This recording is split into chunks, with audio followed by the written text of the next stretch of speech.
New house, Builders Paradise has what you need. Oh, and remember, we are open all day Saturday to serve you better. Call them today at 466 4938.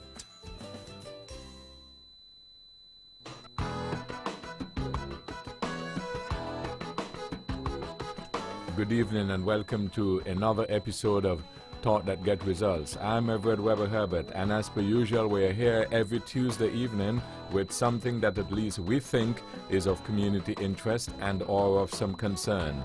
And if you think that you have something which fits into that category, you'd like to find out how you can be a part of the program, well, why don't you drop us a line? Address it to the Let's Talk program in care of Vaughan Radio, P.O. Box 195, Charlestown in Nevis. Or give us a call. Our numbers are 1-869-469 1616 and or 1700.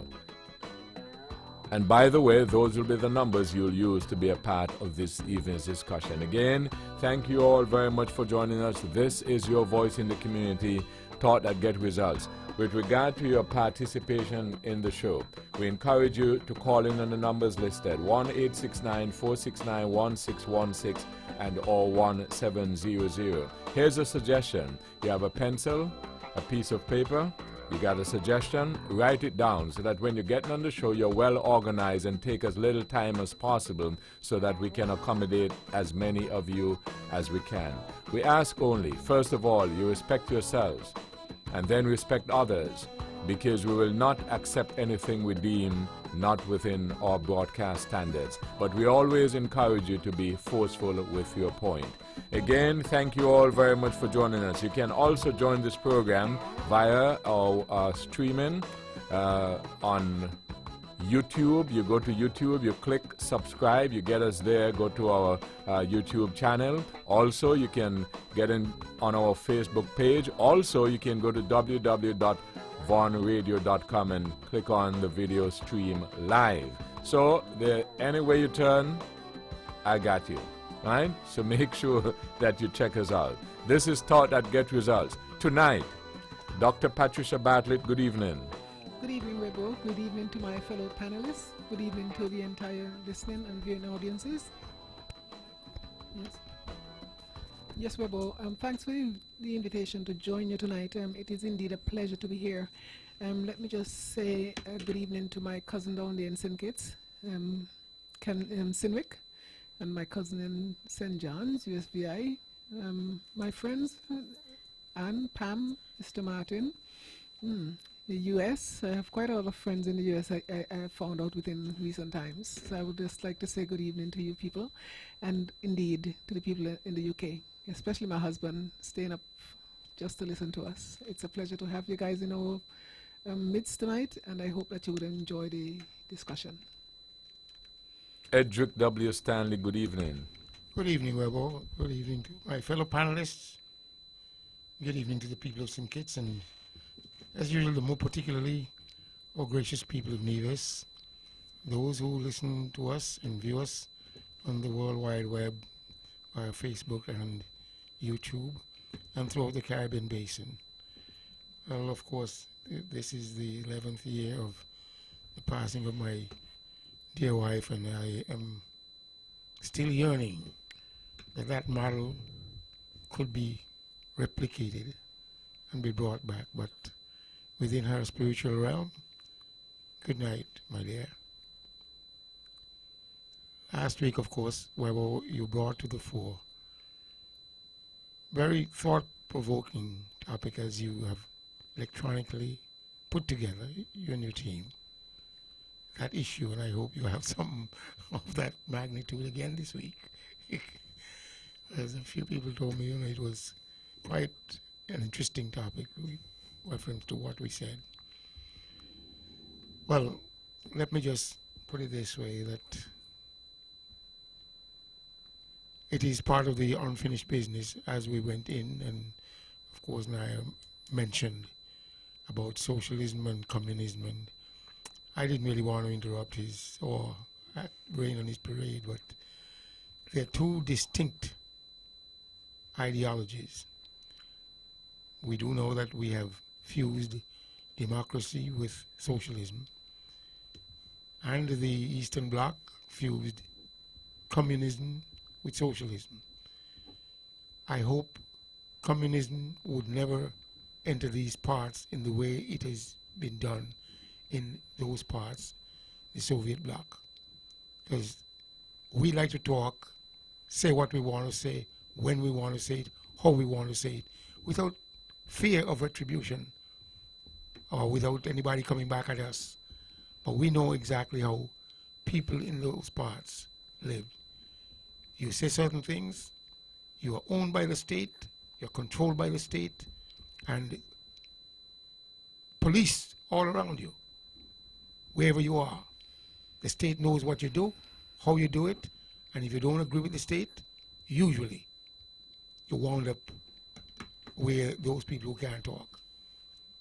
So let's not pray for it, neither in Venezuela, Cuba, as the case might be. Let's keep the West democratized, regardless of what it is, the way we know it. We have enjoyed a decent run, a decent life, at least during my lifetime. Anyway, well, I would like to leave it there, and we will come back later on. I'll put something else on the table. The Honorable Spencer Brand, good evening. Good evening, Weber, and a very pleasant good evening to my colleagues around the table. I want to say good evening to all persons who are listening and viewing to us at this time, those here in the Federation of St. Kitts and Nevis, and those who are further afield, those who are viewing via the internet, and I certainly want to wish them a very wonderful evening or morning at this time. I want to say to those persons who are celebrating tonight, whether it's a birthday, a wedding anniversary, or some accomplishment in their life, I hope that they are having a wonderful evening, and I hope that they had a wonderful day today. To those family who are in mourning tonight, I want to take this opportunity to offer my sincere and profound condolences, whether it's the loss of a family member, a friend, a loved one. I hope that they can remember this individual with fond memory, and I hope that they will rest in peace in time to come, and rise again in glory.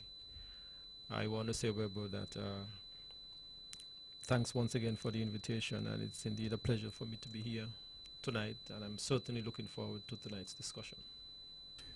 Conrad Nile Liebert, good evening. Good evening, Weber, and a pleasant good evening to your hard-working staff here at Vaughan Radio, and to everyone in tune to this program via the various means. To my colleagues, a special good evening to you guys, Mr. Brand. It's good to see you again. Weber, I just wanted to shed some light on a legislation that's been tabled. I'm not even sure if it was in the Island Assembly or the National Assembly, but it was something to do with plastic and the banning of plastic from the supermarkets, the sale of plastics. And that's the legislation I would like to encourage. I would like them to go back to revisit and to forward the procedures in it, because it would be a good thing to be probably the first island in the OECS that is taking that stance and effectuating it. I'm not right there. But it would be a good thing for us, because we realize the pollution that's been taking place as it relates to plastic, and we realize the landfill is a mountain now. The question is what we're going to do next, really. And I can't really see any great disadvantage coming to with that legislation. A bit of inconvenience until I suppose everyone, can readjust themselves to the fact that they go to a supermarket and they got to walk with their own bag. But I've been to places where that is happening, little towns in Canada, and what I've developed is a culture of beautiful baskets, beautiful handbags, crafty stuff and so forth. And I'm longing to see that as opposed to the plastic bags. That's really really the item, as far as I track, that make us look like it's difficult to keep our surroundings clean. Too many places all around Nevis, plastic bags, plastic. I'm sure most of us have a cupboard or an area in our kitchen that is filled with plastic bags, and we keep just bringing home plastic bags, or maybe some kind of of proposition should be made to maybe the supermarkets whereby they sell their plastic bags. And I know in Canada that happens as well. You got to pay when you go to the supermarket to pick up plastic bags. So I just wanted to highlight that really, and it's a part of this environmental concern. It's part of this green consciousness, this cleanliness, this environmental. It's all to do with this global warming situation, which is threatening the existence of mankind. And I think in one way, I suppose that we can do something about it, and maybe kill 3 birds with 1 stone, keep our environment clean, and of course maybe have a view into recycling and so forth. But I really cannot see much of a disadvantage in really bringing forward this legislation. So I would encourage that. Well, I'm happy to be here again, and thank you for having me.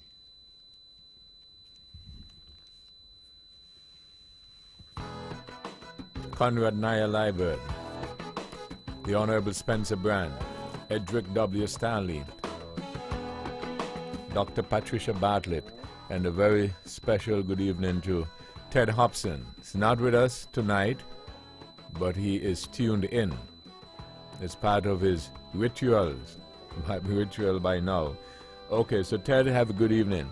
I just wanted to make a few little comments in reference to some of the points that were made. Edric, you had mentioned that you got some great feedback in reference to last week's discussion, and so did I. I was very pleased about it because I personally think that we need perhaps to have those sort of discussions and debates. It is a very important part of our development, and in my view, it should and they should and must be done. And I intend to dovetail again into it tonight from a different angle.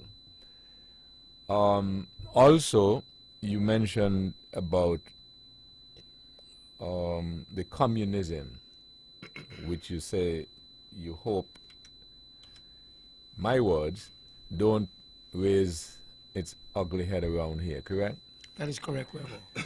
But the question I have to ask you is whether or not it is not already here in some degree, whatever it is. No, Webo, I don't think so. You might have a certain degree of dictatorial tendencies. Oh. But at the same time, you wouldn't find that somebody would tell you and threaten you based on what you're saying. Your Really? right to speak, and based on the fact that the state... Just pause. I'll let you continue. You make Dr. Bartlett laugh, but go ahead.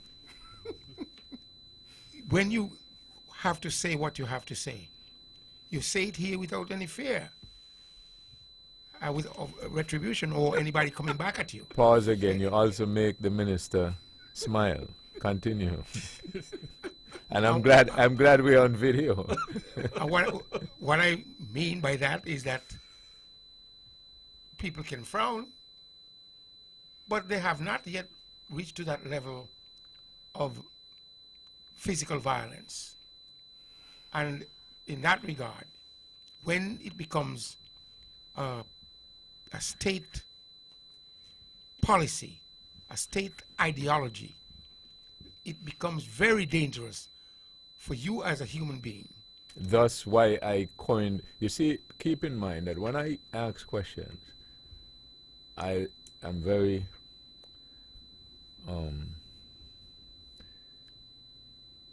deliberate in the way I ask them. Hence why I ask to some degree.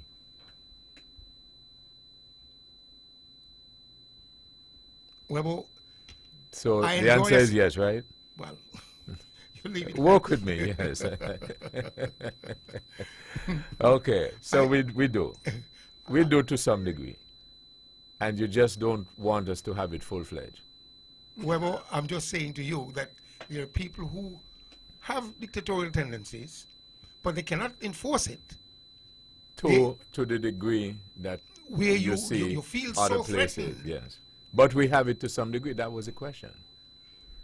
No, Although you just admitted it- we do. it's not state-sponsored. Communism is state-sponsored, Okay, so where you have people, you have a police state, and you can't do certain things yeah, but unless keep in mind we were speaking about the degree of it. there is a firewall, Webber, that separates Okay, a leader who has dictatorial tendencies.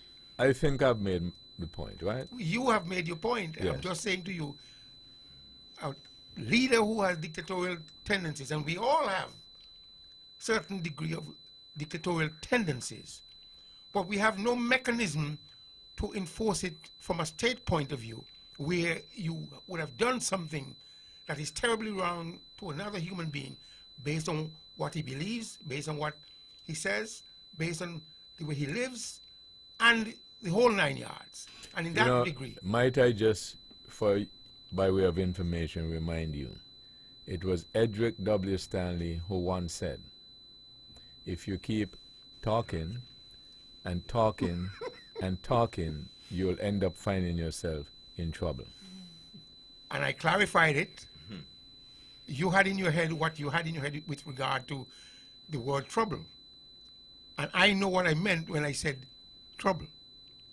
Okay, so let's move on to something else. So, again, it is quite distinct So you didn't hear what I just said, the quotation. because I think you got it dead wrong. So let's go on to something else.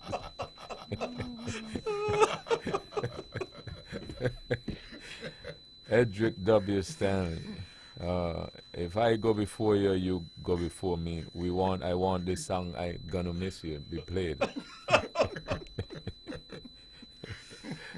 Okay, the other point that I wanted to make, Naya, you mentioned that you would wish that they should have some legislation in reference to the plastic bags. You're hoping, are you, that if they have this legislation, it will be effective, contrary to some of the other legislation we do put in place to solve problems? Yes, well, I So think why are you hopeful that that will and the others won't? Don't. Well, I find this one is easily policed. Webber. If you tell the supermarkets them stop giving away plastic bags or Come a little closer to the mic. I think this one is a little more easily policed, Webber, because I think if you have a legislation and say that when you're selling stuff, you cannot give plastic bags, or you put a legislation in place that you got to be selling the plastic bags. I think it's not difficult to police that, really. So you think that once they put a price on it, people will stop using it? People use less of it. Okay. All right. The other notation that I have here is to go into, but Edric, in reference to the last week program, I also had another discussion to start, because one of the things that the BBC was doing also is a discussion entitled Passport to Paradise. And they basically looked at the citizenship by investment program in different countries, you know, and so on and so forth. And I suppose given some of the pros and the cons of it and so. These are things and areas that I think it is very important that all citizens be abreast of, because it's going to affect and it's going to be a major impact on going forward in terms of it will change the face of what countries have been defined as, you know, maybe the last 50, 60, 100 years. So it's very, very important where that is concerned. The other thing that I pointed out when we were looking at the the judgment in reference to the Paradiso villas. And there has been some discussion among one-on-one and on the streets and so on about it. And one of the things that I pointed out, if you look at the litigants who are involved in that particular legislation, right, in that particular matter, it's very interesting because it's not not so much that we don't have those breaches all the time, but what we are finding now that the makeup of the communities and the society is different, and culturally we are having a difference as well, whereby our people have laws, people break the laws, people grumble, and it goes on. The other people who come from the different cultures are accustomed to litigate. And it's going to be, if we don't get used to it, it's going to be very trying times for us. So if you look at the litigants in that matter, it's not so much, as I said, the practice wasn't happening before in the breaches and so on and so forth, but it involved different players this time. And thus, that's going to be very important to look at as well. As I mentioned that also, I'm encouraging people to look at leadership, not just with the politician. As I say leadership, maybe I shouldn't say this because I'll be criticized. But what else is new? But I'm very pleased to be able to say at this point that after all these decades, I've made points, I've made views, I've been criticized, and I've been praised. At the end of it all, I've spoken my view, regardless. So as I was saying, in terms of leadership and the courage in which to do certain things, I want to commend the Honorable Spencer Brand in particular and the Honorable Mark Brantley. I'll tell you why. Because they have joined us here and opened themselves up, whether people took the opportunity or not, to be put on the spot to answer questions on a very, whether you take the opportunity or not, they open themselves up. And I'm telling you that as a person who have done this, as I said, for decades, it is not easy. Right? It is not easy. And by extension, I commend all other persons who are in leadership roles and who do make the effort to really serve in an open way. A lot of folks, they do get in the positions and they hide and they dodge and so on until the next time when election comes, which is happening soon again. Right? So I want to commend them. So leadership is not easy. So I want to take this moment again to encourage the people, not just in government, who find themselves in leadership positions to do their best. Now that's my dissertation. Edric. Well, if you are truthful and honest, it's not difficult. You're in the hot seat. There will be hard questions, hard choices, but if you develop a culture, a persona, an attitude, and ultimately a way of life of being truthful and honest to the people, you don't run, you don't hide. You can't run, you can't hide. And that's I would say, the hallmark of the two gentlemen that you have just brought to the fore. If for some reason you do things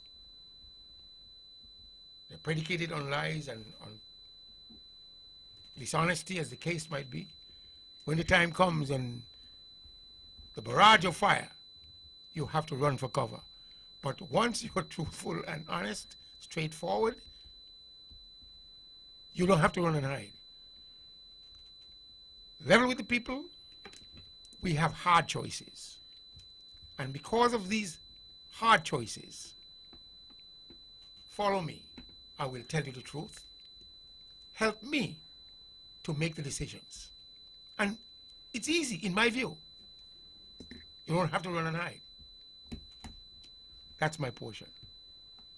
Dr. Bartlett. Well, Webo, yeah, I agree with you that these gentlemen have been on the airwaves and they're open for questions, I would imagine. Personally, I don't like to ask people questions if they're not going to answer me.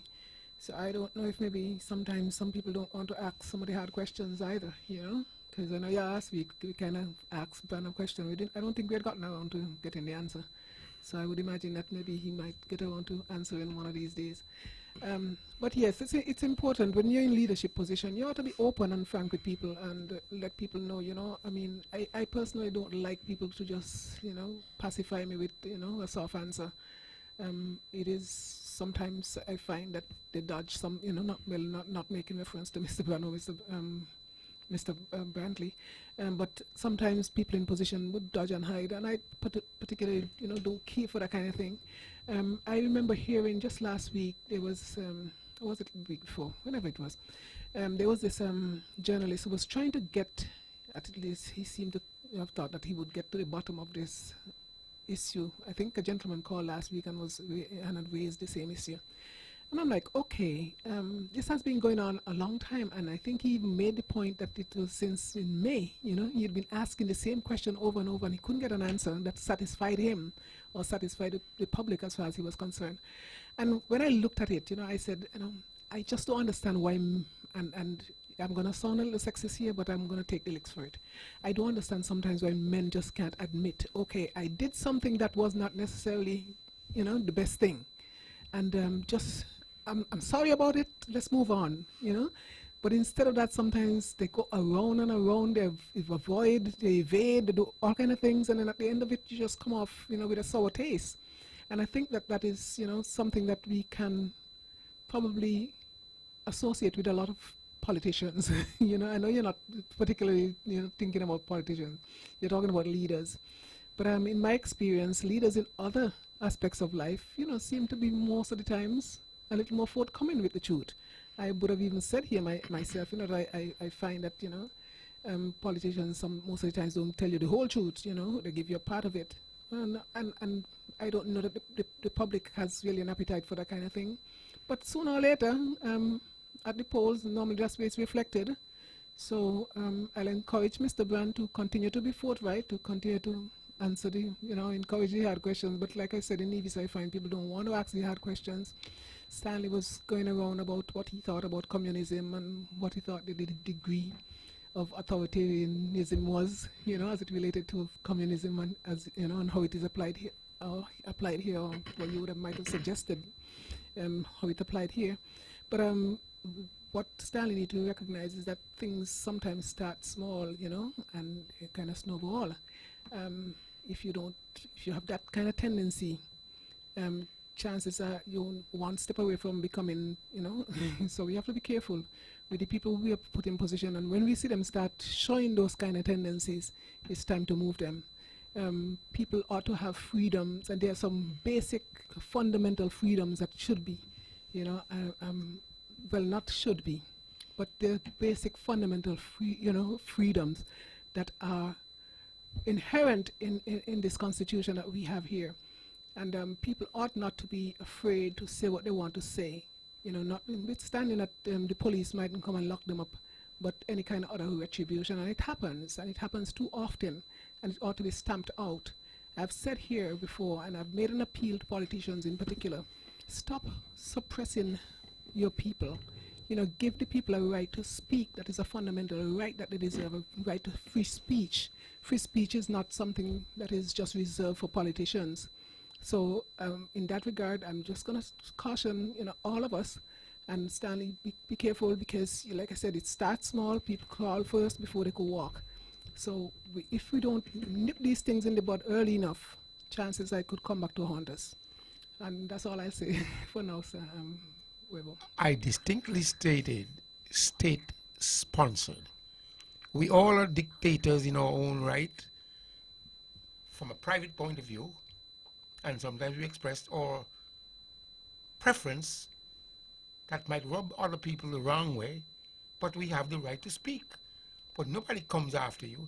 But sometimes Yes, it is, yes, they do. but You may not be there aware are of times it. there are times when it is self-indulgent, where you think that you can't say simply because that is how you're thinking. Stanley, I'm talking from experience. I'm not talking about something I heard somebody say. It happens. People target you because they don't like what you say. I've been on the other end of that, trust me. Well, here, You can trust me on that one. analyze oneself. If one analyzes him or herself, and then you understand how they would come after you, maybe it was predicated on your attitude, No, no, no, no. your No. way of Free doing sp- things, No. Free And- speech. and ultimately, when you got that presupposed position, Stanley, let me just take this. I'll come back to you. Thank you for holding. Good evening. Good evening, Mr. Weber. Good evening to your panel. Have you followed up on the situation we spoke about last week, Mr. Wait. Weber? Which was what? Before you go into that, might I just ask you a question outside of what you're saying? Yeah, go ahead. I don't want you to give your identity, but I just want to check because somebody, friend of mine, told me that you were the fellow who promised us the trip to St. Kitts one time. That's true? Me what the fellow promised you what? A trip to St. Kitts one time to watch cricket or something. Oh, yes, I did. It was you. Okay. I just checking. I'm just checking. I don't follow up on my promises. You just follow up. Yeah. And that was about 2007, right? Well, you didn't remind me. I didn't remind you. I got you. Okay, so let's go back to what you were saying. Yeah, I'm saying I'm asking you, did you follow up? Two things to find out about. Did you follow up on the situation I told you with Honorable Mark Bradley with the report, or have you by any chance seen the tape with what happened at the airport with the minister, Patrick Lester? Yeah, but I think we probably had agreed to disagree because I think my position was you told me that the minister said that he was going to give a report on the matter, and I said that my preference would be to get the report from the minister who would have, done whatever investigation and so on. Am I not correct? Yeah, but I asked Okay. also, there's a videotape that is circling around. So I was asking you by chance, have you seen the tape? And I told you no. Okay. Well, can I, by sending me, send you the tape? Or can I get the tape to you? Okay, this is a light moment. You can get it to me, providing work with me. Providing you don't get it to me the way you got me that offer. No. Okay, so yes, you can call me off here or call me tomorrow. I don't know what is that number. Same number. Same number. Yeah. Okay. All Another right. question. Yes. Another question while I'm here. I heard But before we get off of that, let me ask you this: did you take the opportunity to ask the Honorable Mark Brantley? Sir, I called the Honorable Mark Brantley earlier. I even called your radio station because I'm going to identify me. I'm the guy with the same situation I called. No. So you didn't? Hear me? Just give me a second. Okay, all right. Let me finish. Yes. I called to Mark Brantley's show. And every time I call to the show to express or say anything, it's some kind of disrespect. So Give me an example of you calling and what you said. No, work with me. Give me an example of an instance when you called and you said something and he disrespected you. Concerning the same thing, I was pushed off. What? No. Concerning But, the same what? Listen what I'm saying. Give us an example of you calling Mr. Brantley, mention the issue, work with me. Yeah, go ahead. Mention the issue, and he disrespected you. So give us the I called the show. Yes. And he said to me, "This is not no publisher show." So you just call the show, and as soon as He you told the same thing. No. He didn't acknowledge me. He didn't No. do anything. caller, work with me. You, to the best of your recollection, you called the show, you went on the air. Yes. And yes, as soon as Mr. Brantley heard your voice, he said, "This is not Papi Show." This is not no publisher show. Oh, really? You could go back. And then, okay, I could call him tomorrow. If you Okay, let's do that. Let's do that tomorrow. Okay, and another and, question. and wait, and deal with it the same way you just dealt with Okay. with it here. Right. The other question I want to ask you, wait, just let us listen, we try to solve problems, you know. Right? So I'm suggesting to you that you call Mr. Brantley tomorrow evening and you address the matter. I will do that. I'm going to try and listen myself. Try and listen, because I'll do that myself. Okay, good. Continue. The other matter is, I heard in the news today where there's a clip in the news where the Prime Minister was in Miami. I don't know if you heard that also. I don't know if anyone on your panel heard that, where he was talking about the IMF report. And the word was, "We're not going back to the IMF report. Me and the IMF people read out the same book. I don't care nothing about no IMF and them kind of behavior." Have you heard that clip of the Prime Minister in Miami, sir? No, but I heard the Prime Minister addressing the issue of the IMF. He said something similar to what you just said, that we're not, as long as the unity is in government, they're not going back to the IMF because we have people just as something like that. Yeah. With the same quality. I don't see anything wrong with it. You don't see anything wrong with it? No, Okay. I understand. I agree with him. I heard you. Okay. But let me me ask you a work question. with me. Yeah, go ahead. You agree with that? No problem. No, I'm not saying you mustn't disagree, but you are pointing this thing out to me, and I said I didn't see any. I don't see anything wrong with the statement. Okay, so, I heard you. so maybe if you say something is wrong with it, you can tell us what's wrong with it. Let me ask you the other question. Yes. Why haven't we seen the IMF report over a year and something now? Why haven't we seen it? We've seen the report.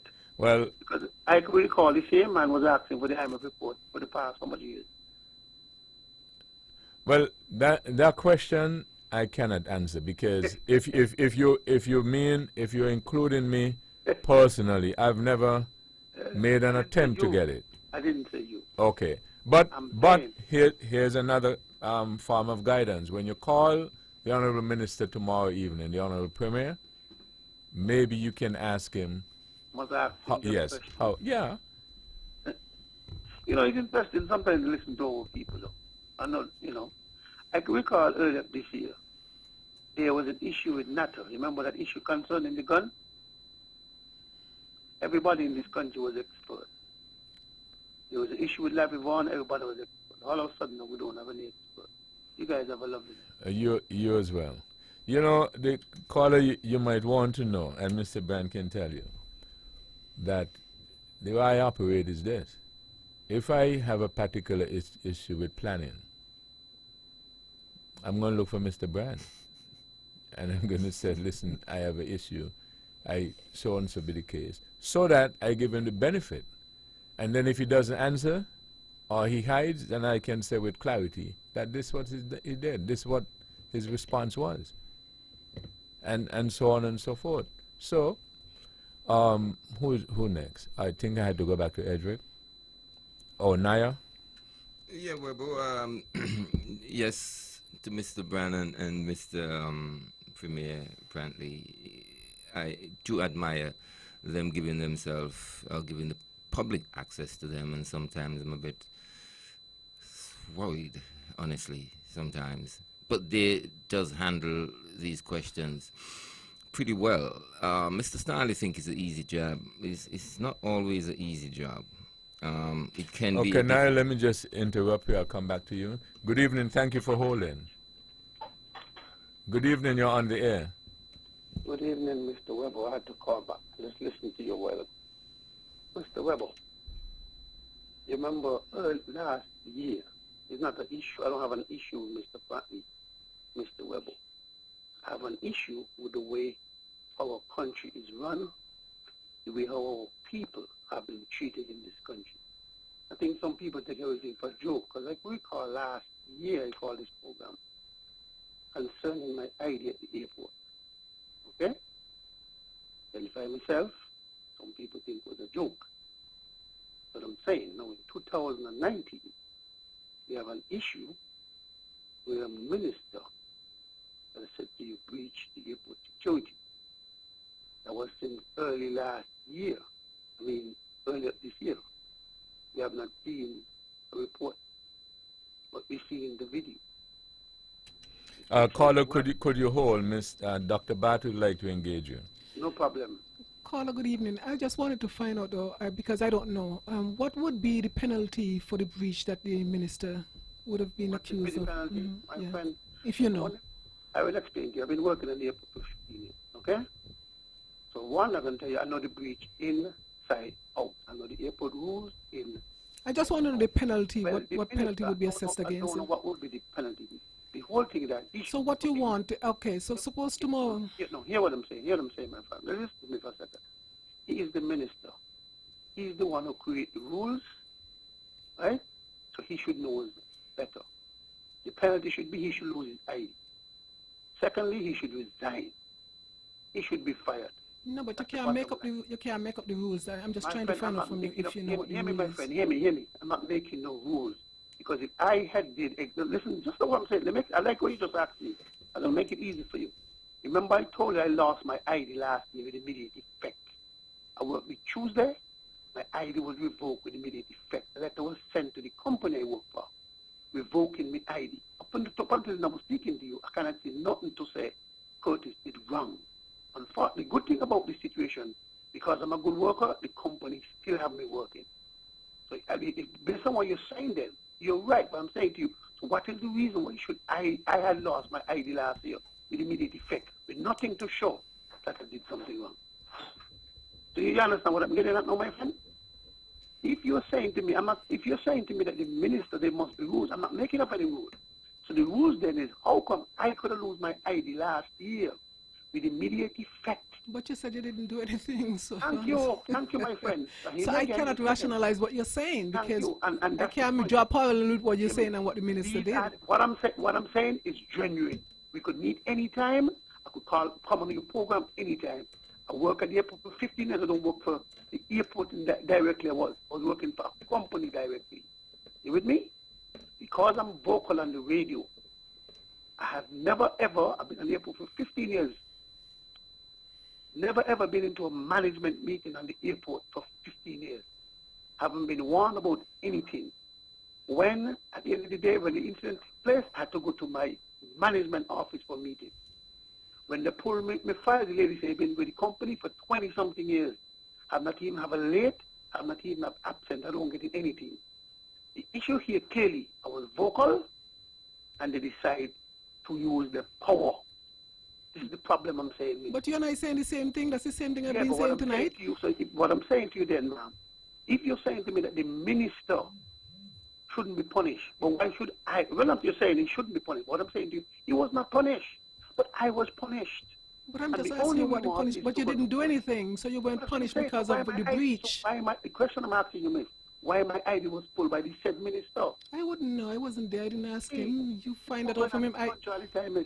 This is what I'm saying to you. These are the issues the people are talking about. Because I'm saying to you, if what they're saying had happened, if I'm a risk, don't you think that the company... What did they say happened, caller? Huh? What did they say happened? All I say on the letter, I'm a risk to the airport. The point I'm making, And- if I was okay, the risk, do well- you think the company would have fired me? No, well, Caller, so, let me ask you a question. Have you, this is Spencer Brand, have you sought legal advice on the matter? I am. Or you're seeking legal advice on the matter? I have to, sir. Oh, okay. This thing cannot go away. Okay. As I'm saying, we need to now start to treat our people that we are human beings. Every man must have a right to talk. Mr. Brand, you I see, never caller, get this is what I would like.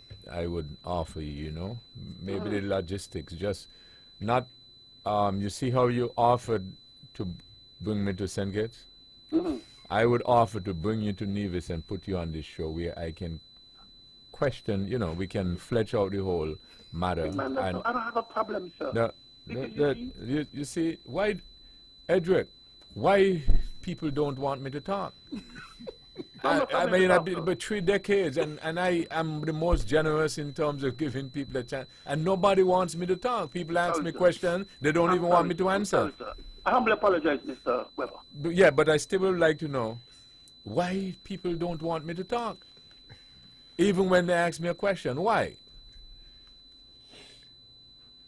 I mean, it's a serious question because I find it all my life. People will ask me questions and they don't let me answer. So, I could speak now? Yeah, go ahead. Okay, thank you. Now, what I'm saying is that I would offer you the opportunity to come, sit down in the program. You can talk about all your issues. And so we have a good opportunity to have an exchange. I can ask questions and so on and so forth. Because I find, and I know you've been following us, you've been calling to this program for a long time as well. And even the politicians, we used to have them so we can ask them questions and follow-up questions, but they don't come anymore. But there's a difference when you're able to do that. So I would like to have you and give you the opportunity to express yourself so that I can ask a question and a follow-up question, if you allow me. I would love to do that. The problem is that based on the situation, our work, as I say, I work 8 to 4. See, when I was at the airport, I would able to do it easy because I got my car. Oh, that ain't no problem. We can work the logistics out. You just call me and we'll get it worked out. Okay, well, Because, I will definitely touch base. You know Dr. Douglas? Huh? You know Dr. Douglas? If I know Douglas, you know Douglas. Yeah, he used to come all the time at nights. And you know Dwyer Stefan and so? Yeah. And all those guys and Simmons and so on, they used to come all the time. Well, I will show We work out the logistics all the no time. problem. I will show you tomorrow and then you see. Okay, very good. But it's nice, because I'm saying we need to change our system. Our people, our politicians, them who come in, who was there and who want to come, need to change the mentality about the way how they deal with people.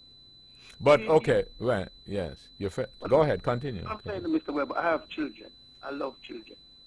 Okay? And I keep up the other tell Connors the same thing. If my son decides to be a pam, I shouldn't give Connors the right to bully my son. Just to show you how serious I be about this situation when it comes to people and speaking. If my son decides to be a pam, not because I'm a Labour shouldn't have the right to go after my son. And I think we need to stop. It needs to stop and stop now. If you don't disrespect anything that I don't see why you should be bullied, why you should be muzzled. And it'd be interesting to, as you say, I would love to really come over there. And I'll show you tomorrow so we can work on something. Okay, and don't forget we have another appointment for tomorrow. Call early. I'm going to make it and clear everything off my... Call early? No. The second one, the appointment we made first. You have to call the Premier, Mr. Brantley, tomorrow. Oh, you mean the show? Oh, yes. I definitely would. Call him early. I'm going to make it my business. I always try to listen, but I'm going to make it my business. I'm going to tune in as soon as it starts, and I'm going to listen especially for the exchange with you and him to see whether or not he just treats you, as you say, like a puppy show. I will definitely will. Okay, good. Have a good day. All right. Naya, back to you. Oh, yeah. Well, I was just talking about access to our elected representative, as Mr. Brennan Mark does give the people oftenly, weekly sometimes, access and to, their concerns. I think that's very important, making the people feel, are a part of the equation. But I just wanted to say it is not always an easy job, and sometimes I get a little worried for Mr. Brand, but he always handled himself pretty well. And we know Mr. Mark, he's good at that as well. But Mr. Stanley thinks it's not a difficult job. Leadership is a difficult position, Webo, because even though honesty makes it easier, it is sometimes very difficult to be honest, Webo, because I do feel, yes, it is sometimes very difficult to be honest, Mr. Stanley, because we're dealing with politics here, and we're dealing with changing situations, you know, different variables. I mean, and of course, these people have, you know, humanistic tendencies, and I mean, we are humanitarians, and sometimes when you got to really speak the truth, you know, about a possible circumstance that's going to affect human being, you know, in an adverse way, you find it very difficult to do that when you're in a leadership position. But I would encourage you always to do that, because it's going to make life easier down the road. Mr. Stanley speak towards communism, you know, and here in the West we always align the word dictatorship with communism. I'm not sure if that is always a correct thing to do, but dictatorship, we're talking about people dictating to you, and I think democracy is threatened when government is so big, as we are seeing here in Nevis, where if government employs 70% of the workforce. That is a trend that people got to watch, because it's crossing that narrows, because here are 70% of the working population cannot express a point of view without being in some way chastised or negatively affected. Here is 60% of the people, basically, their freedom of thought is somewhat affected based on the bread and butter issues, especially in these little communities where everybody knows everybody. It's that new type of dictatorship when we see government's too big, so they employ so many people and they control all the people. And at the end of the day, the government is not too good, but we got to vote them in again, because we won't take the chance, you know, our whole life, you know, this bread and butter issue keeps surfacing. So dictatorship and communism, sometimes, yeah, we can align them, but sometimes we can separate them too. But in a democratic country where the government is so big, really, especially in terms of the amount of people it employs, the percentage of the workforce it employs, it's pointing down the road to dictatorship as well. In a police state, the police state But communism is something completely different. It employs everybody, so I don't see what argument you're coming up with. People... It's the same thing. He's basically saying the same thing, Stanley, that you're saying. Well, what I'm saying to you is that once you determine that you're going to get out, go out, be creative, and become productive, you would be more or less controlling your destiny. If you become dependent on other people, other systems, the state, charitable institutions, you are controlled. No, You will be controlled.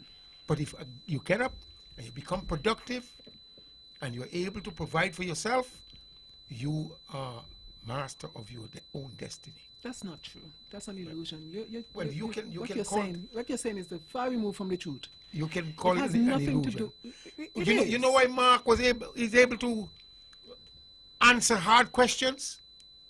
Because he's got the capacity to produce and to be productive to the extent where... That's not what you're talking about.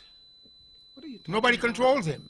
When I say what I mean is that once you are able to produce, nobody pulls your strings. Stanley, that's not what is Nobody pulls your string, but once you become dependent on a system and you're expecting the system to carry you. No. There's nobody talking about no system carrying nobody. Well, People talking about people's fundamental right to speak. That's what it is. That's all it is. And only the people who are in those positions, because I've interacted with people who don't work for government, but they still can't say anything. Why? One gentleman said to me, and he's self-employed, and he said to me, but I don't want to say anything. I don't like this and I don't like that, but I can't say anything because my son, they might go after my son. And I'm like, why are we living like that? We ought not to be living like that in what you call a democracy. So he If is it in- is that you say, okay, communism is so bad and you can't say what you want, you should be able to say what you want here. So why is it people still can't say what they want He's here? in a leadership position where It's not about he being employs dependent himself, on anybody. It's and not, therefore that's he not should lead his son to become independent as he is and allow the system that he has created to continue. I don't think you understand what's going on here. But anyway, You don't think so? No, I don't think Okay, you dear understand. Mr. Brennan, I'm going to come to you. Good evening. Thank you for holding. Good evening, Mr. Weber. Hello? Yes, good evening. You're on the Good air. evening. I'm happy to listen to the lady here, what she just said. People don't work for government, but afraid to speak. She just hit the nail right on the head.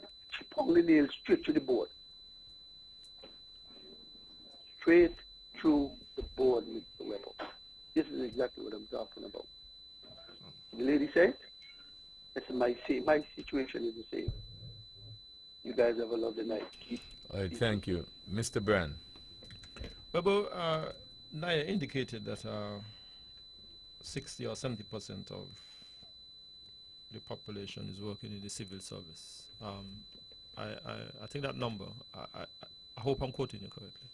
Well, hypothetically, You it's just- a you- hypothetical You just pull a situation. number. You just pull a number. Yeah, if it's happening. But Yeah, well, A significant portion of the people who are in the workforce work for government. yeah, That's what he was trying to say. yeah. I think I understand, but you indicated that that they appear to be Muslim and they have to vote for the government and so on and so forth. I don't have to. I share a different view.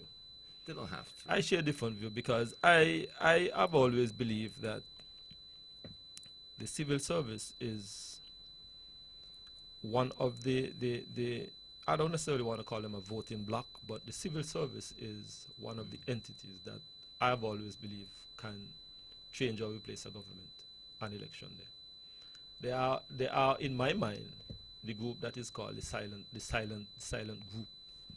So if it is that you have this large number, and I'm not necessarily, let's forget about the figure right now. If you have that large section of the voting bloc that is being muzzled, that is being oppressed and victimized, whatever language you want to use, they can change the government any day when it comes to an election. So let us not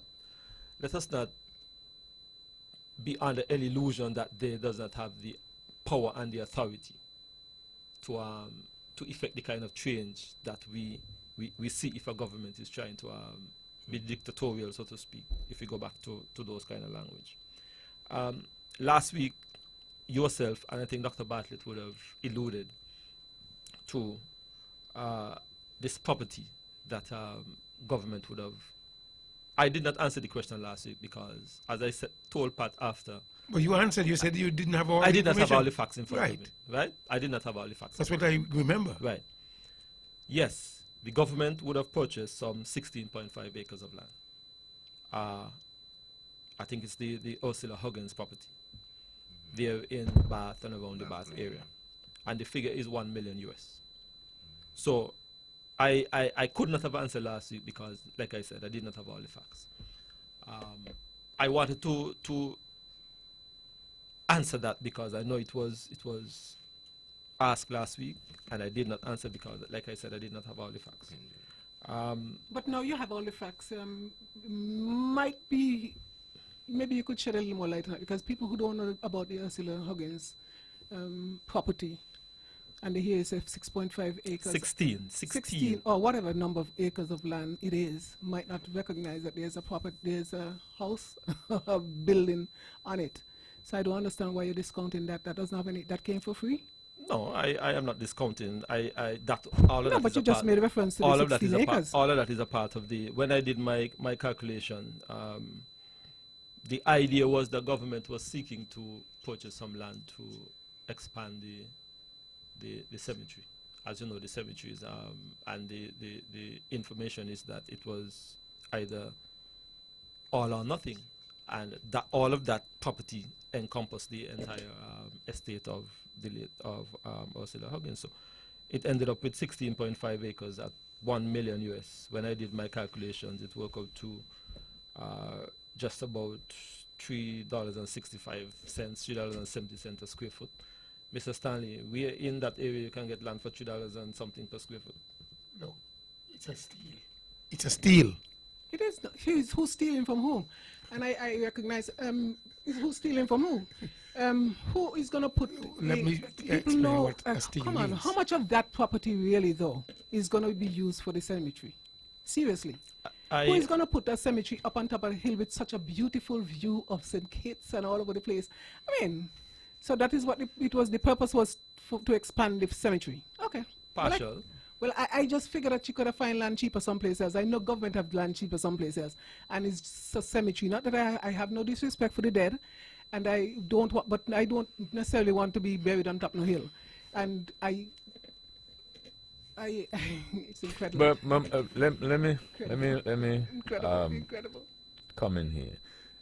I had no prior knowledge of the issue, but what I'm just hearing is this: and Mr. Brand says that they wanted a bit of land to expand the cemetery, right, Mr. Brand? That's good. You did not want as much as 16 acres to expand the cemetery, No. right? But they said we have this land and we are going to sell all of it or nothing. You got a price and you figure this price is good, so you bought the whole thing, but you're not going to use the 16.5 acres for the cemetery. No. You're going to take, if it was only an acre you needed, or 2 or 3, you're going to take that, and then you can use the rest. That's correct? Absolutely. What's wrong with that? Something is wrong with that. Remember, if you're not disclosing what you're going to use the rest for. Weber, in my mind, I am seeing that the rest can be sold off to locals for private development, housing, whatever. But I'm seeing that some of it can be sold. You off. can see, but what is the plan? I You am don't saying just that go and buy government it will and And maybe have a profit. Government is going to make back this money. Yeah, right. But my what I'm seeing now, the question I have is this: what's wrong with, for instance, if I want to expand here at the radio station, and I go to the owners next door, and I said we need another acre because we need some more space for, another antenna tower or whatever. And they say, well, we have this lot, it is 5 or 15 acres, it expands down to Fort Charles. I'm selling it in a bundle. So according to the price, I say, okay, we'll take it.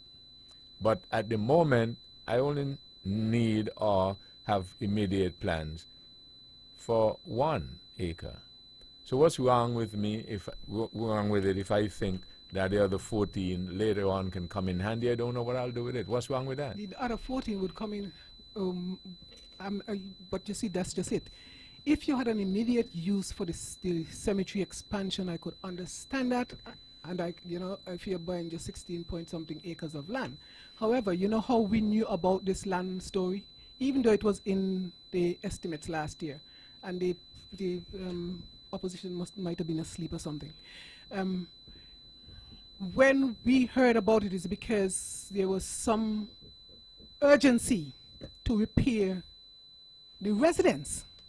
So to come now and tell me it's because you wanted 1 acre of land to expand the cemetery, I do not think that is being as forthright as you could get.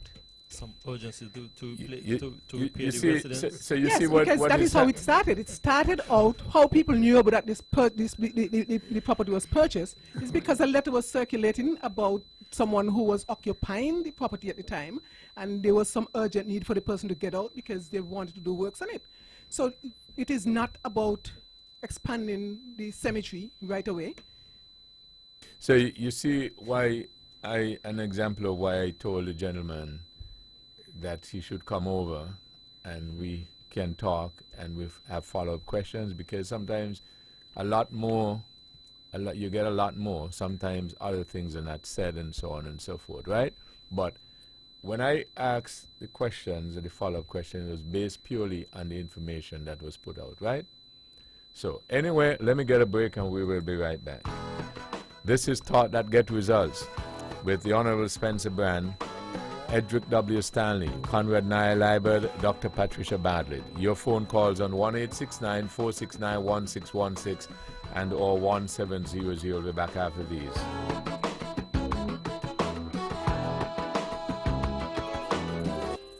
Builders Paradise is offering a large variety of floor and wall tiles at very competitive prices. We've got over 2 million pieces in stock, lots of different styles to choose from. Whether you're renovating or tiling a new house, Builders Paradise has what you need. Oh, and remember, we're open all day Saturday to serve you better. Call them today at 466-4938. With all the power from the tower, this is the powerhouse of the Eastern Caribbean, VON Radio, from the Federation of St. Kitts and Nevis.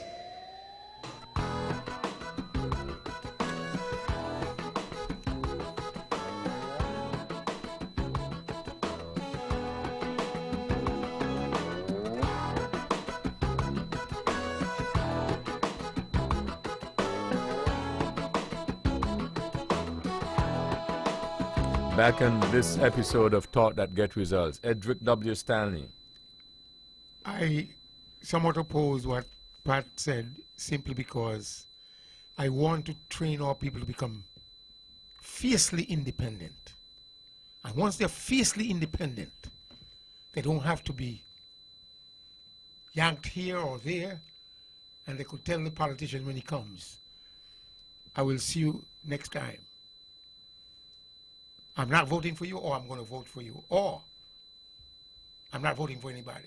What I'm saying is, my mission as an individual is to try and educate our people, train our people, so that they become productive and they can pull themselves up by their own bootstraps. Once you are dependent on somebody else, institutions, I will be repeating myself, then you are controlled. But you would agree, though, Mr. Stanley, that independent as you are, you still have instances whereby no man is an island. There you go. There you go. They wouldn't let me speak. So go ahead now. That's a light moment. But you would agree that independent as you are, there still will be instances and circumstances whereby if a person is out to get you, they'll get you because of the position they find themselves in. You agree with that? And by the way, Dr. Bartlett, you made a point earlier, which is true to some extent, but it's not only the politicians because they got a certain degree of power and they are few in number, but they have immense power. But however, there are a lot of other positions in life that people who are non-politicians are. And sometimes they do you the kind of things that the politicians would not have done you. I'm not so sure about that, but I am sure about it. I am sure about it. I have mine. Yes, I am sure about it, right? Because sometimes I know people have to, even in government services, they have to appeal to the same politicians to get these people off of them. That's a fact. Because they get in these positions and they do you these things, and sometimes the same politicians you have to go and say, get this person off of me. Because, and I'm talking about being unfair. Yeah, people have a tendency around here, it seems like, to be unfair. Well then, I just wanted to point that Stanley out. was saying about people being independent and you don't need to be dependent on government. That is not the point, though. The point is government doesn't belong to politicians. Politicians come and go. They ought to respect the fact that they're there to serve the people and not to be served by the people. And people are going to say things that you don't like. People say things about me that I don't particularly like either. But I let that roll off. And if you're going to be in this position, you have to have the level of maturity that would, you'll be able to withstand these kind of things.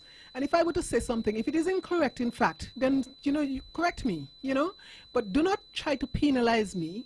And Stanley was talking about people independent and so on. I have a business down there, and government used to come by me, but they don't like what I say on the radio, so they stop come. They open up every time you turn around, they have some kind of, entertainment area that they opening up because they decide that they ain't gonna come back by me. I understand that they don't have to come by me, because they have options, but they need to recognize, that you're in position to serve the people. Let the people speak. There's some fundamental rights that are to be, you should not be abrogating the rights of the people. And that is where I've, kind of, gone on a different path to, the glorification that Stanley seemed to indulge in all the time. I'm not saying when you do things that are good, I could commend you for doing things that are good. But don't go and sully the thing, by doing things, that would just leave a bitter taste in, most people. I should be able to come here and ask a question, what is the property for? And get a straightforward answer, because obviously the property was bought for a reason. Okay, I'm very sorry. I wasn't take that call. Please call that caller. Dr. Barty, you were finished? But I'm not. No, I wouldn't finish. But the thing is, you're representing people, so you must be accountable to the people. So when I ask you questions, don't go and push them aside and go and try to marginalize them and do all the evil thing, man of evil things to people, making me misspeak out here and all. I'm getting too passionate about it. Okay, well, let me just relieve you a bit. Yes. Dr. Bartlett, so you don't accept the explanation that Mr. Brand gave? Which explanation? He said that they wanted to expand the cemetery. The adjoining lands belong to Mrs. Huggins, Mr. Brand? Yes. Mrs. Huggins. And when they approached to get the property, it came in a package. I understand that. I accept that, yes. Yeah, so you accept then it came as a package, yes. Right. So it seemed, so if you accept that? Yeah. Okay, but you're not, and so you're not suggesting that he was not forthcoming? Not as it relates to the piece that you go take off now for the cemetery. That sounds to me like an afterthought, to be quite frank with you. It sounded but then, Dr. Badi, if you accepted that it was that was the prime reason I would be expecting to see bulldozer pushing down and clearing to make the expansion for the cemetery. We would have heard talk, we should have heard talk, okay, we're going to expand the cemetery and this acquisition. When I asked about it last week, Mr. Brand didn't know anything about it. And I'm like, okay, but this thing was in the estimate. I mean, I would imagine that people are not operating in silos. I would imagine that they would have been... I didn't have all the facts in front of me. That's what I said. Yeah, but okay, you didn't have all the facts. That is what you said, that you didn't have all the facts, and I accept that you didn't have all the facts. But I'm just saying that he should have had at least enough facts to know. Maybe I wasn't asking for how many acres it was and how how cheap it was going to work out per acre or per square foot. Sorry, by the time you did the maths, obviously. But what I was concerned about is that we were hearing that this property was purchased solely for the purpose of establishing a premier's residence. And I remember saying when it first came to light, I was like, I am not aware that the premier, is, homeless. I think that's the language I'd use. And then we saw this thing, circulating social media about, this letter about somebody should vacate. I'm saying, if the priority is expanding the cemetery, you purchase the lands for the cemetery, put a bulldozer on it, and let me see you start clearing that. Don't tell me that your first priority would be to fix the house, unless that is where Mingo going. I'm not so sure. I'm not so sure they're doing that for the keeper, the cemetery keeper. You see, I don't... Stanley, go ahead. I'm just saying there are times when we hear things we have not trusted and verified, and consequently we jump to conclusions. And if we have a hidden agenda, or maybe an exposed agenda, we can spin it or state it the way we feel, and we might be dead wrong. Because now that Mr. Brand has brought additional information to the fore, knowing the industry, it's a bargain for the government. But at the same time, based on maybe certain people's talking points, it was supposed to be a dagger thrown at the government, and the objective is for that dagger to do damage. So what I'm saying is, I didn't say anything because I had no information. But at the same time, government acquires real estate, real property. And it's amazing to know that the quantity of land, 16 acres of land, at that price, it's a steal. So then, how does the person who saw it as a negative, wanting information, got information, what are they going to say now that they've gotten some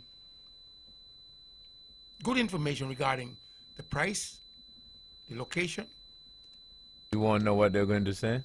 Dr. Bartlett just said it. Dr. Bartlett just said, but then a bulldozer should have been on it already. Nothing happens before its time. That was a Webo. priority. Of course Nothing not. happened before its time. Of course not. And You see, therefore, the thing, just for debate's sake, right? And I've been doing a number of things for a number of years. And I've heard people say all sorts of things. But they would not come to defend it. They just put it out there and allow people to go and say it. Again, I come back and I said, that's why I told the gentleman, please come. And I don't know if it was him, but one night, you remember a gentleman called and he had an issue with using community centers on St. Kitts and so on, and how they write these letters and so on. And when I asked him to produce it, you remember he stopped with that thing? It's the same person now. Oh, well, I didn't think. know. But what I'm saying is you get these kinds of things. So I don't have a problem, right? So I asked Mr. Brand the questions. Whether he's giving the full account, telling the truth or not, that's fine. The people who have the knowledge about the fact about other stuff, I would like to question them too. And sometimes you can just listen to both as they answer the questions and know, find the truth someplace, right? I'm based on the issue that's just put forth, until otherwise proven, Mr. Brand says that was the thinking, right? I would like to hear, well, that wasn't really what it was. Well, who is going to say that? Webo? In all fairness. So then if you don't have something, Well, I have a letter that I could share with you, and I'm not supposed. I don't go and share A- these a things. letter I from got whom? it and I have it. There's a letter that was written to the guy who is occupying the property right now, and he was asked to vacate. Or else they're going to move him. so do you have a new owner of the property? Yes. So then if you have a new owner of the property, Yes, and but- the owner of the property, new owner wants you to vacate, what's wrong with that? Yes, but it was saying, no, we're trying to, we're timeline here, Webo. We're talking about priority. If your priority is getting land for the cemetery, clear the land for the cemetery. You can't tell me that your priority for buying this property is for the cemetery when you have not made any moves to use it for that purpose. But you're making moves to use the property for other purposes. No, I disagree with you. But that is my- But you don't have to cannot agree- tell. you don't have to agree with But me. you I'm right, just but you saying. can't. Yeah, but you cannot tell the person who is doing what they must do first. Hello, of course I can. It's Oh, you our can. government. Okay. It's our government. Yeah. Okay, I I'm got telling you. you what I would like to see first. If yes. that is what you say you buy it for, use it for that purpose. Okay. Yes, hold Mr. Brand. Good evening. Thank you for holding. Good evening. Thank you for holding. Good evening, Mr. Weber. I was listening. I missed something. What you were saying about community center? I think you were saying somebody called on that one. No, a gentleman a few weeks or months ago Yeah. called repeatedly about an issue about a group of them not being able to use government buildings, could be community centers or something to that effect. Yeah. And they wrote letters Yeah. and so on and so forth. And then I asked for a copy of the letter so that I can, check it over myself. Yeah. And I think the discussion ended there. Well, Mr. Weber, I was a gentleman, if you can recall. So I was correct? You was correct. I Okay. didn't have a copy of the letter. Okay, let me 1 second. But if you can recall, some months ago, it was in the WinFM News. It was on, well, it wouldn't be on It was on Freedom News. Yeah, but caller, let's be fair, right? No, I didn't- I you, didn't no, have the you letter. don't. Let's be fair, right? You don't come and engage me, tell me you have these things, and then tell me go listen No, I didn't this say- I and didn't- so on. no, no, Walk, no, I didn't tell be you I have the fair. letter. I didn't tell you I have the letter, sir. You asked me if I can get a copy of the letter. Yeah, but that was months ago. Yeah, but But you're telling me now he was on this radio station. That, I don't have any control of getting a copy of the letter. So then, but, I tell you, I will see if I can get the letter. so that's why we ceased the discussion, because you couldn't bring the evidence. Yeah, but the evidence end up shows clearly because it end up in the news. Yeah, but you're not. I don't think you're on the So same page because I with me. don't bring the letter, that means that's not the evidence. So Mr. okay, Brown? well let me ask you this. So you'll go to court. Tell the judge that Mr. Stanley owes you $1,000. The judge says, "How you know that?" He said he wrote me a letter. Say, "Where's the letter?" He said, "Well, I don't know. Mr. Come Robo, walk you're with me, very- man. You're very technical. Yeah, Very technical. yeah. Why You're very don't you say technical. like my staff tell me I'm like Barry White? I'm good. No, you're very technical. But what I'm saying to you, Mr. Weber, right? What I'm saying to you, Let me just get another call, okay? no problem. We have exhausted that. Yeah, Good go evening. ahead. Thank you for holding. Good Weber. evening. Yes. I'm listening to this topic with this land. And, you know, people there are going around in circles and beating around the bush. But it was stated many times on the air, on Facebook, that they're buying land and house for the Premier's residence. All right, some Huggins land. This is what was stated for, you know, a few months now. So people who are even on the show right here with you, they knew what was said. So there's no beating around the bush. Right. All right? Good Yeah, night. Mr. Brand, is Well, that correct? Weber? Is that true? Weber, Yes. I have been in government 2 months shy of 2 years, come this December. I was trying to remember exactly how much cabinet that I would have missed. Might have been about 6 because of travel for state business and a little vacation I took last year. And I have seen, Weber, all of the cabinet minutes that I would have missed after I would have returned. And at no point, Weber, in any cabinet discussion or any cabinet submission that came before the cabinet, was there any proposal from any member of cabinet to purchase this property for a residence for the Premier or any Premier. That is not true. There is no documentation brought before cabinet to say that this property would be purchased for a residence of the Premier. So what you could use it for? Just out of interest. What we are can gonna- use it what for? What are we going to use it I for? am not certain what we can use it for. We can find some use for it. No, but I understand. But I am saying that there is no information. So what kind of renovations are going to be done? They're going to convert it into a home for old people because that's one of the proposal. That's what I thought that, I thought that was a priority. And when I heard it, I said, no, it can't be for the Premier's residence because the Premier not, looking a house. I mean, it got to be for the elderly. So I heard that because the letter that was sent to the chair. Yeah, but you know what I'm going to do at this point in time? The caller just called in and he said, what is out there? We asked Mr. Brand. First of all, you see, didn't get a chance to ask the caller if he knew who put it out. And that's a dangerous thing always to do, and I don't allow people to do that with the shows that I'm doing. You have something you want to put, let's get it, right? So people just push things out there and you pick them up and you run with them, and it makes no sense. I remember when we had the discussion, which my technical people can find me the tape, the program when we did with the 80 acres. And I remember saying, well, caller, I'm going to try and get this information because I didn't know a lot about it. And I went and I got the documentation about it. And when I had them right here on my desk, somebody called in on the night and said, I wanted to know about this. And I said, caller, that is good because I have the documents right here. What would you like to know? The caller asked the questions and I read from the documents. You know what the caller said? I don't care what you say, I still believe. I never forget that. This is what I was But saying it was about- something that was put out there for an advantage or mileage or whatever. And then, you know, it worked or whatever and so on. But at the end of the day, it was not true. It was not true. And you never, as a matter of fact, I spoke to one of the authors of that propaganda, and they told me the facts. I said, well, why you do it?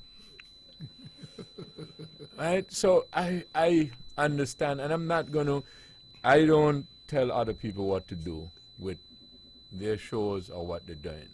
But our objective is to bring fairness and bring the truth. And I tell people all the time, the last person that anybody knows you have to cover up or spin for is Mr. Banty. Because if that guy wants to spin, he spin. And if he wants to give you it straight up, he can. He has the ability to do that. And So capacity. nobody has, yes, to cover for him. But I'm saying that Mr. Brand gives the information. If there is alternate information that can prove him wrong, they should bring it. Well, I am fully aware of the Huggins house. I've had the opportunity of going into that house. It's a nice house, and I believe that might have been just gravy on the 16 acres of land. 16 acres of land. And the people of Nevis, I am telling you, based on my background and experience, it's a steal. And the house, count it as gravy. It's a fine house. Yeah, but we're just asking the questions. We're just asking the question about what you're going to do with the house. It's a simple question. If you know you're going to purchase a property and you have there's a fine house on it, then what is the plan for the house? That is a simple he question. also said they don't know yet. I just told one of my technical people here, the first piece of land I bought, I didn't know what I'm going to do with it, but the price sounded good. So I made the investment, and then later on, they didn't even build anything. I sold it, and I got a decent property return on the investment. Good. So based on your view, I would have been an idiot to buy it and don't know what I'm going to do with it. I made an investment, and then I got a return on the investment. So that's what they did. You're not government, Rebel. What You do don't, you have mean to in account, you don't have to account to me for anything. You take your money and you do what you want. Whether you want to let it stay there and whatever. No, but Mr. Brand gave you an account. He said they don't know yet. It's an investment. No, I just find that incredulous. I mean, how could Incredulous that you It make is. an investment? Yes, yes, yes. It is incredulous for this reason. You Well, tell me it you're- was out on social media. It was out on social media, and it wasn't something that was difficult to believe, really, because we know it's a lovely property there. It's a nice house. It's a nice home, and one couldn't think of no other reason why the government would buy. Well, we never knew it was 16 acres to start with. All I know that there was a letter asking an occupant to get out because the house need to be repaired for the premier's No, home. they didn't say that. They didn't say that. They didn't say Premier's home in the letter. The letter did not say the Premier's home. Well, something to the worst to that. But you see that? So maybe, you see, the way I would have liked to deal with You that know? now is that the person who has the alternate view, show me the letter, let me I read have it. the letter here if you'd like to read it. I remember one time. And then, who's the author of the letter? The PS. Which PS? The PS for the Premier's ministry. Oh, really? Yes. Oh, let's see it. Just, Melissa, bring that letter, let's see. just let me find it for you there. Yes, In the meantime, Webber, yes, go ahead. I mean, So it was quite easy. My piece of land up there where I built Stanley's, I came back to Nevis just to look around to see exactly if I could function in Nevis. And that piece of land was there, and the gentleman couldn't get it sold because everybody asked a good person who knew me for a long time. And he said, the man will never sell the land because it's too dear. But I went and I bought it. And when I bought it, people said, but wait, it's stupid to come from wherever he came from and pay the man so much money for his land. When I actually cranked out my creativity and whatever it is, the gentleman said to me he sold the land too quickly and he couldn't get it sold. The land been there for a long time. The signboard on which the price was beginning to get washed out. Couldn't get it sold. But up came Edric Stanley. I saw the investment, purchased it. After he got his money, he wrote me back and said he forgot to charge me for the fencing wire. $500 he wanted for the fencing wire. Sent him $188, check for $188. Bam. Years later, when he saw so many people lining up at church ground to buy what we had there, he said, I sell too quick. You make back your money, man. He said, I sell too quick. He said, you understand? Colloquially. Couldn't get it sold. But it was a bargain. Okay, I saw the letter. Dr. Bartlett, go ahead and read it. I don't know that I have permission to do so. Oh, you don't I have? don't know Okay. that I have Well, permission to okay, do that don't on read it. radio. Well, let me say what I saw. There's not anything in there about any Premier's residence. No. It, to me, it is standard. Now, I bought, hypothetically, because I can't afford it, hypothetically, I bought Mr. Stanley's property with the gas station and the building there, the superette, right? Mr. Brand was the occupant. So I bought it from Mr. Stanley. A month later, I write Mr. Brand. I say, Mr. Brand, I'm now the owner of this property. I have something else to do with it. I'm giving you 2 months or 3 months in which to vacate it. What's wrong with that? Nothing at all. We had that case with the superfoods sale. Superfoods. That is, in essence, what the letter that I just saw says.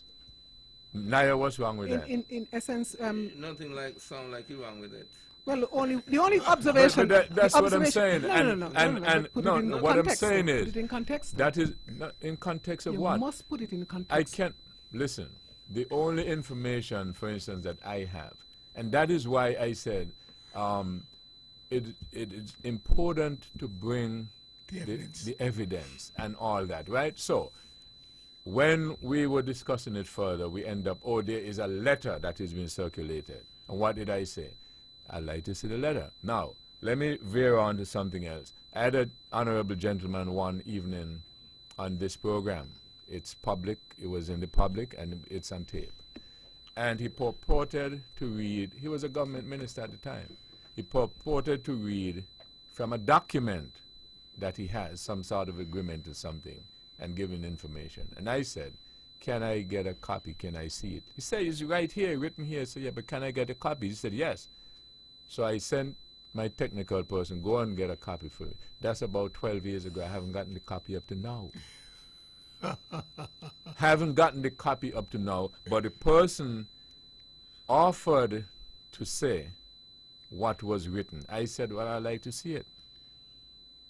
You see what I'm saying? I didn't distrust the person, he's a friend of mine, but I said, can I see it? Right? So that letter, as I said, fits into the hypothetical that I was even giving before. What's wrong with it? If a person buys a property, a matter of fact, it might be a dangerous thing to leave the other person there. Not if he it could be. Yeah, I was in a transaction for somebody already, overseeing it, and there was a person occupying the property. And you know what I said to Mr. Stanley, hypothetically? Mr. Stanley, I'm going to buy the property, but first you got to get Naya off of there. You're not going to leave. You got to get Naya from there. That was a condition under which You'll purchase. I'll purchase. Yeah. Because Nothing is wrong with that. I figured that I might have a problem. Yeah. Right? So I don't understand what's wrong with the letter. And by the way, I'm not defending Mr. Brand, not defending Mr. Brantley. They don't need any defenders. I'm just looking at the thing, because this is really the first I'm hearing of this issue. But I just don't like unfairness.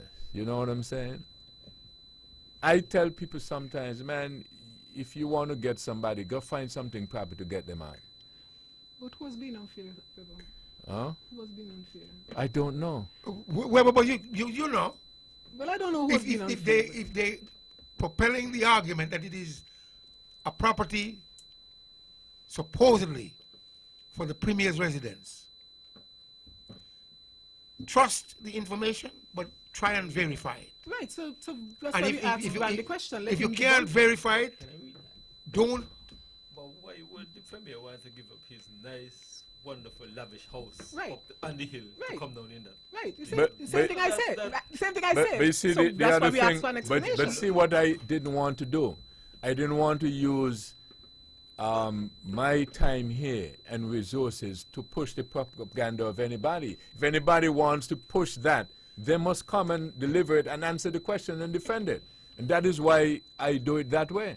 If somebody who has that view or generated it wants to be a part of the discussion, just like I told the gentleman, bring the letter, let's see, and we let it in. He couldn't bring it or didn't want to bring it, so we end it there, right? So if this thing about what it is going to be used for, who knows that and have the facts, let them bring it to be a part of the discussion. Else, we're not going to go there. Right. Good evening. Thank you for holding.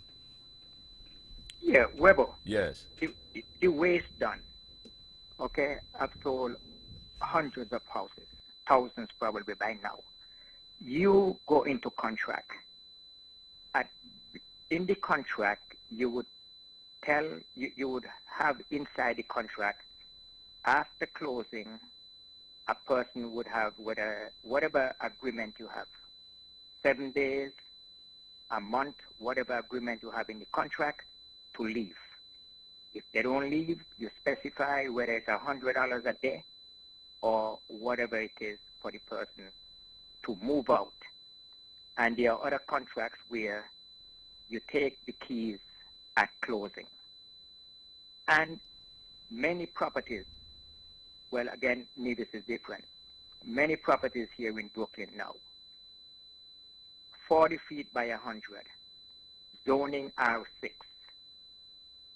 That's a special zoning where they can build up. Whether there is a house on it or not, they don't care about the nice two-family house that's on that property. They go and they bulldoze that house and they build maybe that house maybe a 1 or 2 stories. They go and they build up to 8 stories. But when you sell up, there's a contract. So by telling the people then they have to move, maybe the people should have moved already, or they should have been charged on a daily basis based on the contract that they had. Right, but I don't know whether or not that is the issue or that's a debate, though. I don't know. Is that an issue? Is that the issue that the person was asked to move and they find it's unfair or what? I don't know. I don't know, but But you see, that's what I'm saying. Then again, based on the price of the land, $3 and change per square foot, who cares about the house? That's gravy. Okay? Right. Who cares about the house? Well, but The government is ahead of the game. Way, way, way ahead. right, but you see, Carter, you would But agree that what we have come down now to zero in on, it seemingly now is a different issue to what they say is out there and what the whole hullabaloo is all about. That is why, like I said, I like to have discussions and debate, but with the necessary facts and information. Again, it's been out there, and people know who are,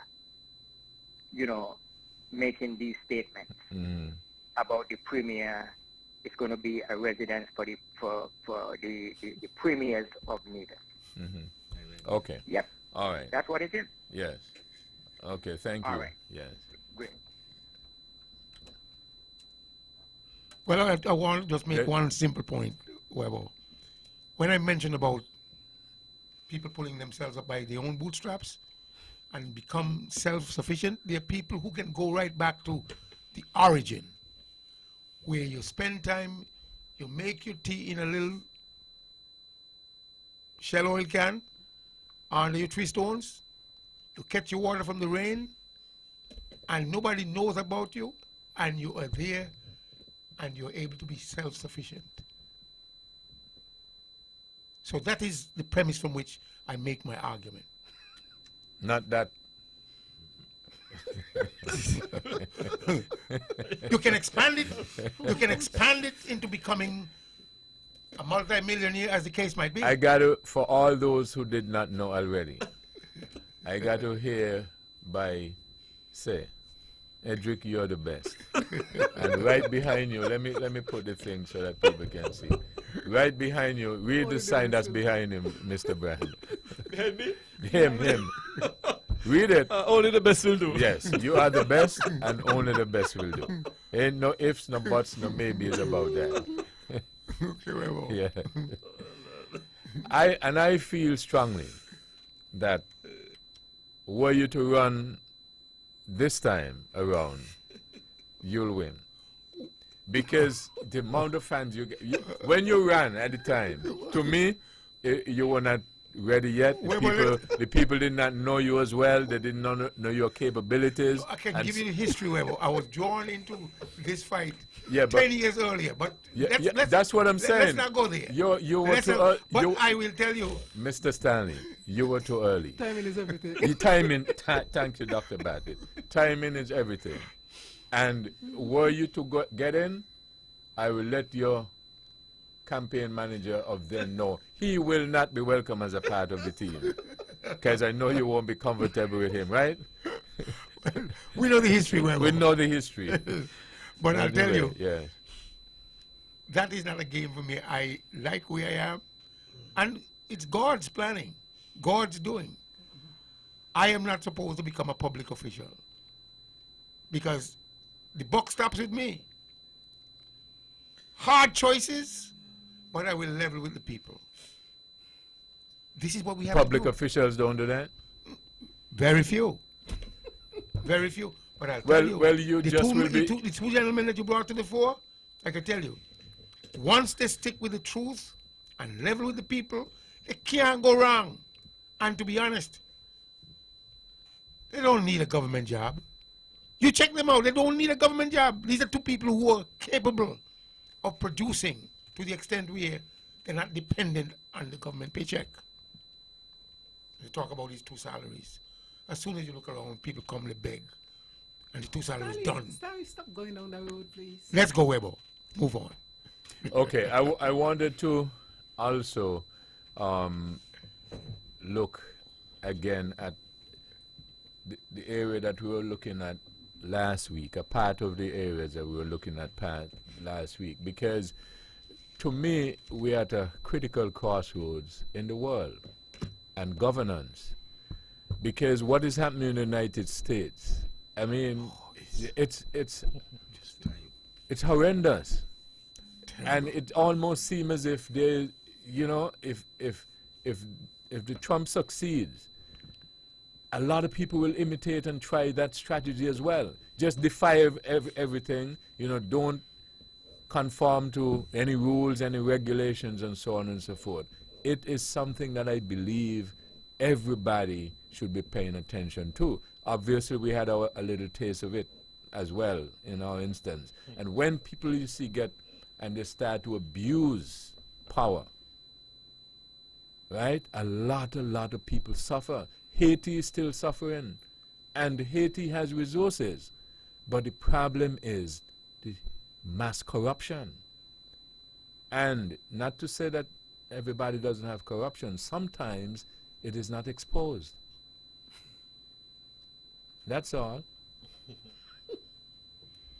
I got all the president's men on my thing, and I can tell you, I just believe that they all are going to go down, depending on the approach.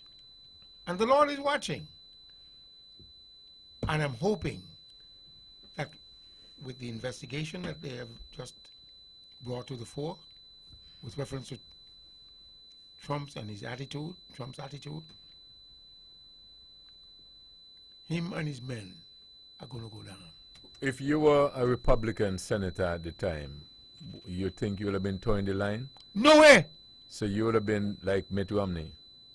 Well, Mitt is still, you know, tiptoeing into it, but Mitt is financially stable enough to come out forcefully and say, look, you should not even allow the impeachment to go through. So Just resign. Mitt went against the president, right? Yes. And you heard how he handled him? Well, you know, there's bad blood between the two men. You know, because Mitt was supposed to have been the Secretary of State, but Trump knew, I'm going to call him, let him come and think he's going to get it. But then, no. But you don't think he would have done that to you as well? Whether you position yourself not to be abused. But Mitt, you just said Mitt is in that position. Well, Mitt has actually done what he has done, and he's now attempting to take out Trump with the hope. So back to you. So you don't think Trump would have done you that? No. You would not let it. I wouldn't allow it to happen. Naya, you wanted to say something? Well, it's interesting because I wanted to ask Mr. Stanley. The reason for the impeachment is based on the president asking another country to investigate one of his Biden, who is running for president, yeah, or he's trying to get the Democratic yes. So that's the problem. Simply because he's running for office. But the problem So- started so- before, Naya, you know that. What? The impeachment process started before July with the Ukraine conversation. Because what the president is saying to me, you know, based on logic, he's saying that he has a right to ask for help to fight corruption, given his position, liaising with other countries, leaders. And this to me is a big swell simply because Biden is running for office. So if he wasn't running for office, he wouldn't have been such a swell. The reason that Trump gave is a red herring. You could recognize the herring, huh? And, well, I used to eat red herring. But I'm saying to you. It's a serious question. No, I'm saying to you, the process has started long before now with the House Judiciary Committee and the Oversight Committee and the other committee.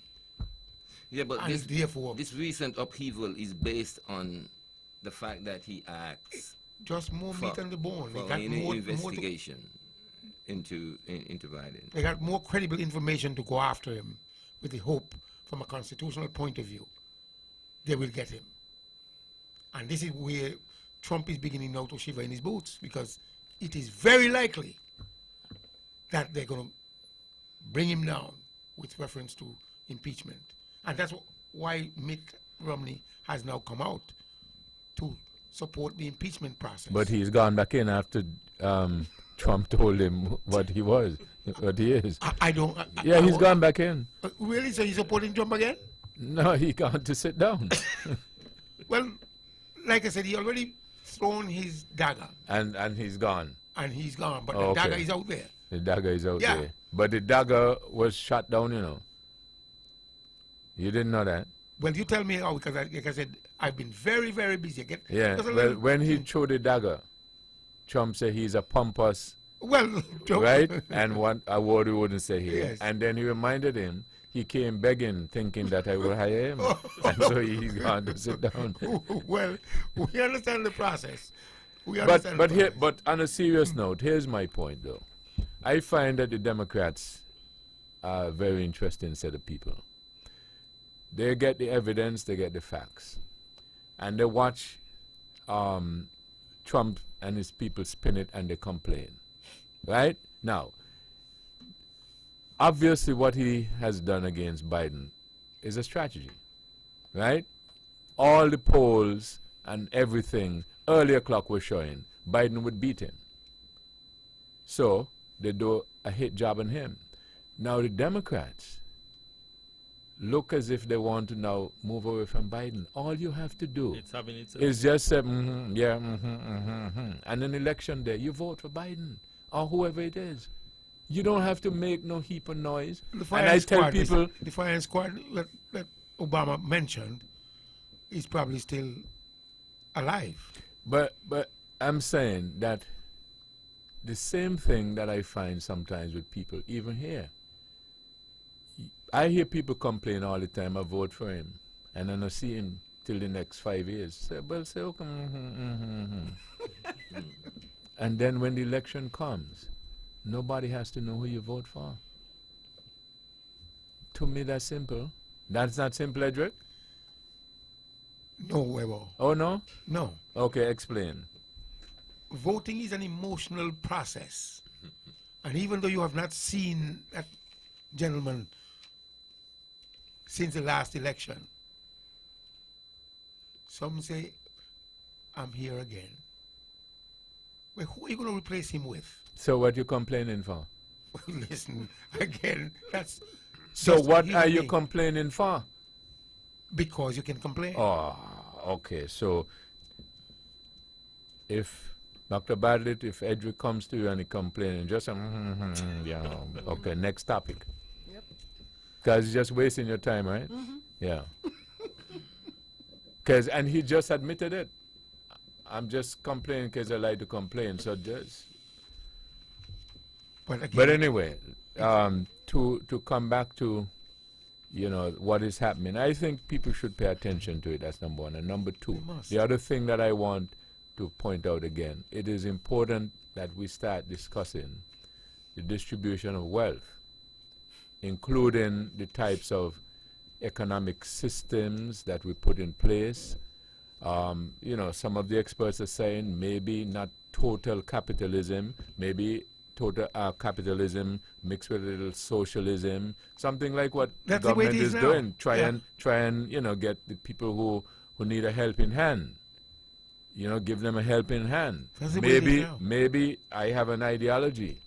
Maybe if you have a conglomerate, a big business, and so on and so forth, maybe instead of making $5 billion profit, maybe you can give the workers a better salary, a better wage, let them have a better standard of living, and make $4 million profit instead. You're still ahead.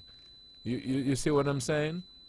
Sounds like Well, that's a my system. maiden sounds like my maiden speech, Edward. Yeah, yeah. But that's a system that I mentioned, that you give all your wealth away, and because No, you got no, that's not what I just said. You said you 5 million, and then I said, and you gave away I one. All right? I said, if you're running a business, for instance, and you have workers, I heard you. You heard me, and you still just said that you're saying something that's different. No, I wasn't saying something else different. It's But just you that said that weren't is. Oh boy. You weren't listening. Okay, finish up. You go ahead. Redistribution. And with that redistribution, if you give enough time, only a matter of time before it comes right back. But as employers, they should be generous to their workers, because without their workers, they have no business. So it's a shared responsibility, and when it comes to sharing the wealth, you actually be generous enough to keep your employees in a good stead. The rising tide that rises all boats. So you Employer feel, and employee. So you feel that the people who have should start to give away some of their wealth. More. Would you start with you? I've started. Who are you giving and where and what? Is it a secret, or you would like to let us know? Well, you can't go say everything on Van Radio. I figured so. You understand? I figured so. I went to Dr. Bartlett, work with me. Am I like Barry White, as my folks say? Yes. I'm just good. I'm just good. You see, another reason why I told the gentleman I invite him to come here. So I'm just good. Brian, am I? Absolutely, Weber. Naya, am I? Number one. Number. Not number. We don't use that number. We use that with those red letters. Look over Edward's head. Oh, the best. The best. Anyway, who has the last word? He's the best, so he'll take it. Well, as I've said, we have to understand that as a community, we have to be able to tell the truth. And when you get some talking points that you have a suspicion that he got something in there that is nefarious, tell him come again. But maybe you were supposed to have asked the gentleman from New York if he knew the author who was propelling this thing on Facebook. Anyway. No, but what I told the gentleman, I'm not going there. Let the person who has that point to make come here. Okay. Otherwise than that, we don't do that. We do thought that get results. That's not just a saying, that's a fact. That's the last word. This program repeats tomorrow at 10 o'clock following the VON News Minute. Join the Honorable Mark Brantley tomorrow evening at 8 o'clock for On Demand. Thank you all again for joining us. This is your voice in the community, Thought That Get Results. You all have a wonderful evening.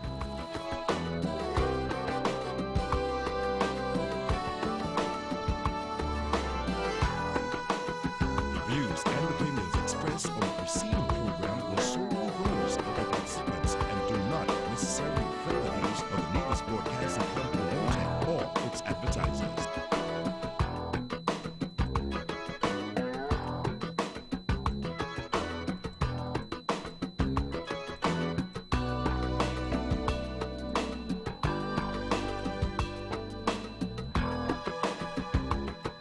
With all the power from the